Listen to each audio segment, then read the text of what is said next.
Assalamualaikum warahmatullahi wabarakatuh, penonton setia channel Eva Privat, Bapak dan Ibu guru serta kepala sekolah.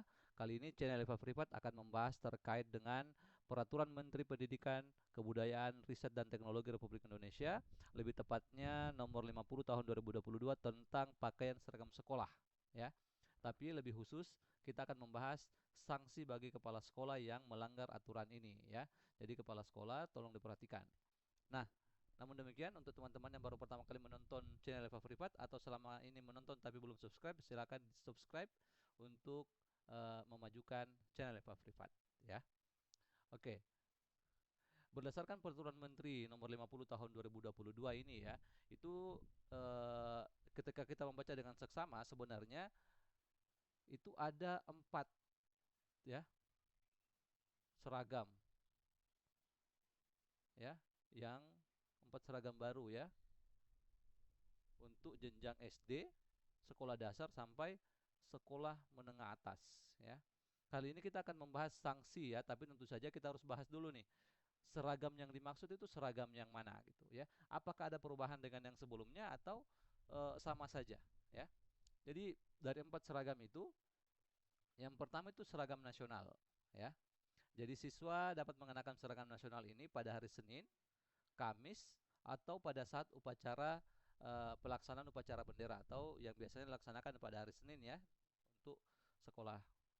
Kemudian yang kedua, ya, itu seragam pramuka. Ini ramai dibahas, ya, terkait dengan apakah pramuka itu masih wajib dan sebelumnya dan seterusnya, ya. Namun tapi seragam pramuka ini ada tetap dalam Permendikbud nomor 50 tahun 2022 ini, meskipun tidak secara detail, ya, penggunaan seragam pramuka di sekolah itu tidak diatur secara baku oleh Kemdikbud dalam Permendikbud ini, ya. Oke. Yang ketiga itu seragam khas sekolah. Nah, di sini ada kata khas sekolah. Nah, ini adalah motif pakaian khas sekolah disesuaikan dengan kebijakan masing-masing sekolah. Nah, karena kebijakan masing-masing sekolah, maka ini terkait biasanya, ya, kalau selama ini terkait dengan penggunaan baju batik, ya, atau pada saat kegiatan olahraga atau baju olahraga sekolah. Nah, ini biasanya khas kebijakan sekolah masing-masing, ya, didesain sendiri oleh sekolah. Kemudian yang terakhir itu adalah seragam adat. Nah, ini yang saat ini memicu polemik nih, karena biasanya katanya akan menimbulkan eh, dana baru, ya. Orang tua harus menyiapkan gitu.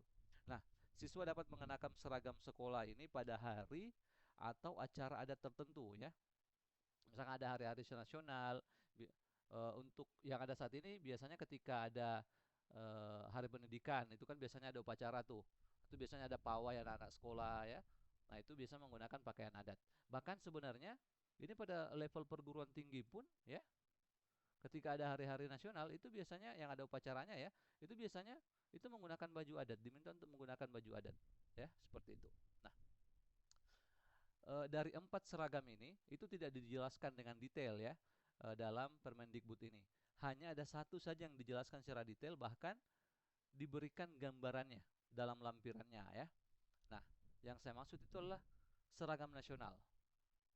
Nah, sebenarnya secara umum tidak ada perbedaan, ya, antara seragam nasional yang sudah dipakai selama ini dengan seragam nasional yang dibahas dalam Permendikbud ini. Misalkan untuk jenjang SD, ya, itu masih tetap menggunakan atasan atau bajunya warna putih, kemudian bawahannya merah, ya, bawahannya merah. Sini ada keterangan, ya, untuk lambang-lambangnya, saya pikir jelas.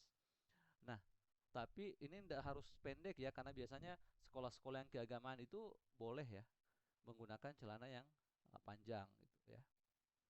Seperti itu, ya, boleh, diperbolehkan itu. Nah, ini untuk SD. Kemudian untuk SMP sendiri itu juga masih sama, atasannya tetap pakaiannya warna putih, kemudian celananya yang bagian bawah itu warna biru, ya. Ini juga sangat diperbolehkan, ya, misalkan untuk sekolah-sekolah keagamaan itu menggunakan yang panjang gitu, ya. Nah, seperti itu. Dan yang terakhir untuk SMA atau SMU ini atasannya juga tetap putih untuk seragam nasionalnya, yang bawah itu adalah abu-abu. Nah, kalau tadi ini contohnya pendek bisa panjang, yang ini harus panjang kalau yang ini, ya, untuk SMA ini, ya, harus yang panjang. Nah, sekarang Setelah kita pahami ya jenis-jenis seragam yang tertuang dalam Permendikbud ini, kita coba cek ya apa yang akan kita bahas, yaitu terkait dengan sanksi ya bagi kepala sekolah yang melanggar aturan ini. Dalam Permendikbud ini itu penjelasan terkait sanksinya, itu sanksi administratif itu pada pasal 14. Jadi silakan dicek pasal 14. Kalau mau download ini mudah sekali, tinggal di klik saja di Google ya, tulis Permendikbud nomor 50 tahun 2022, pasti udah bisa download tuh. Nah, yang pertama ini berjenjang ya sanksi administrasinya. Yang pertama itu peringatan secara lisan ya, secara lisan. Kemudian yang kedua, jika peringatan secara lisan tidak digubris, maka langkah selanjutnya adalah peringatan secara tertulis nih, ya. Udah naik dalam bentuk dokumen. Kemudian yang ketiga, nah ini sudah bisa sanksi nih. Penundaan kenaikan pangkat, golongan, dan atau hak-hak jabatan yang melekat pada hak-hak sebagai seorang kepala sekolah. Dan yang terakhir atau yang keempat itu adalah sanksi administratif lain sesuai dengan ketentuan perundang-undangan yang berlaku ya. Cukup normatif sebenarnya ya.